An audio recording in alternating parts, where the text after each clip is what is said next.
మత్స్యకారుల ఆగ్రహం కట్టలు తెంచుకుంది. యూనియన్ కార్యాలయం వద్ద మత్స్యకారుల మధ్య తీవ్ర వాగ్వాదం చోటు చేసుకుంది. ప్రభుత్వం న్యాయం చేయడం లేదంటూ ఇద్దరు యువకులు ఆవేదన వ్యక్తం చేస్తూ గట్టిగా నిరసన తెలిపారు. దీంతో అక్కడ ఉన్నటువంటి యూనియన్ నాయకులు వారిని అడ్డుకుని అసలు ఏం జరిగిందో తెలుసుకునే ప్రయత్నం చేశారు.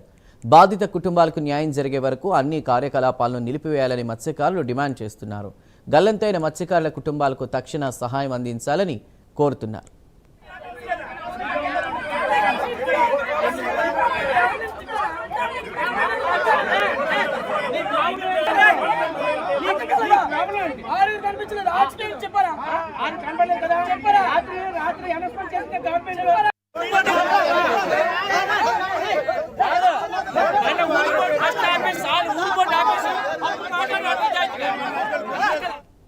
విశాఖలో మత్స్యకారుల ఆగ్రహం కట్టలు తెంచుకుంది. యూనియన్ కార్యాలయం వద్ద మత్స్యకారుల మధ్య తీవ్ర వాగ్వాదం చోటు చేసుకున్నట్టు తెలుస్తోంది. ప్రభుత్వం న్యాయం చేయడం లేదంటూ కూడా ఇద్దరు యువకులు ఆవేదన వ్యక్తం చేస్తూ గట్టిగా నిరసన తెలిపారు. ప్రస్తుతం అక్కడ పరిస్థితిని వివరించడానికి మా ప్రతినిధి నరసింహ సిద్ధంగా ఉన్నారు. నరసింహ,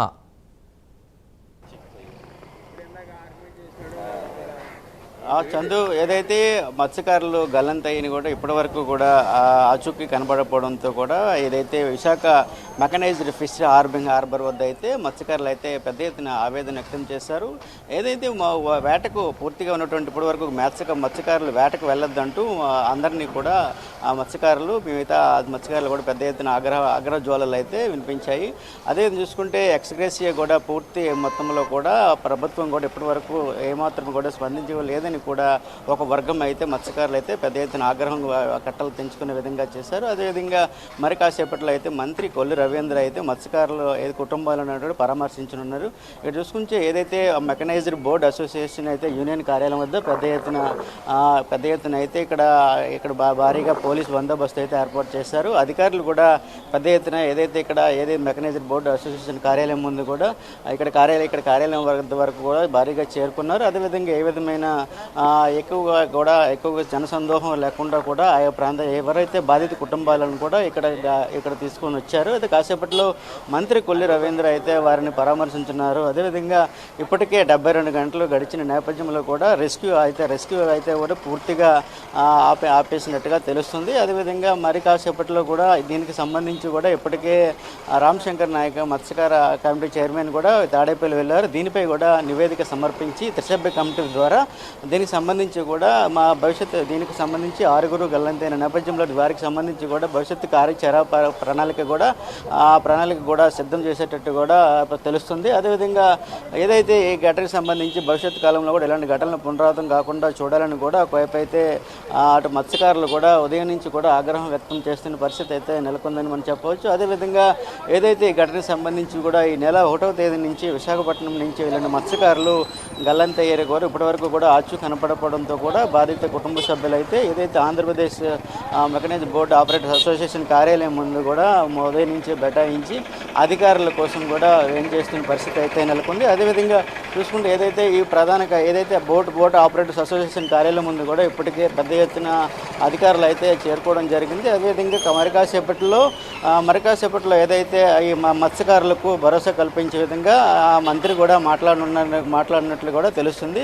అదేవిధంగా ఏదైతే ఈ ఘటనకు సంబంధించి కూడా పలువురు ఇప్పుడు కూడా ఒక వర్గం కూడా ఆగ్రహం వేశాలు. ఉదయం నుంచి కూడా కొందరు మత్స్యకారులు అయితే ఆవేదన వెల్లబుచ్చిన పరిస్థితి అయితే నెలకొంది. అదేవిధంగా చూసుకుంటే ఏదైతే ప్రధానంగా ఈ కార్యాలయం నుంచి ప్రధానంగా ఆ బోట్ ఆపరేటర్స్ కార్యాలయం వద్ద కూడా చాలా వరకు కూడా మత్స్యకార కుటుంబాలు కూడా ఈ యొక్క కార్యాలయం ముందు చేరుకున్నారు. ఇప్పుడు చూసుకుంటే విశాఖ జిల్లా కలెక్టర్ అదేవిధంగా సుతమర సుధాకర్ తదితర అధికారులు కూడా ఈ యొక్క కార్యాలయం వద్ద చేరుకున్నారు. మరి కాసేపట్లో ఏదైతే మంత్రి కొల్లి రవీంద్ర ఈ ప్రాంతాన్ని చేరుకొని ఏదైతే బాధితులతో కూడా పరామర్శించనున్నారు. చందు.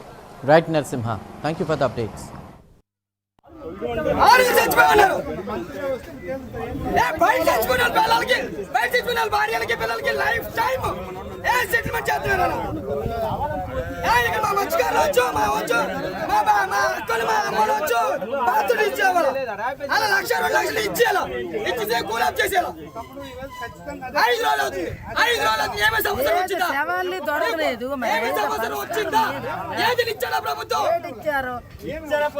ఇప్పుడు రైట్ చనిపోయాడు అనుకో, ఒక పురుగుల మంచి చచ్చిపోయాడు బాడీ అప్పుడు అంత సముద్రంలో చచ్చిపోయినాడు బాడీ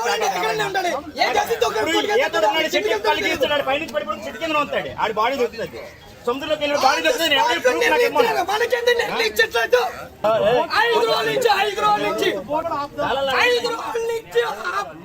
చెప్తున్నాడు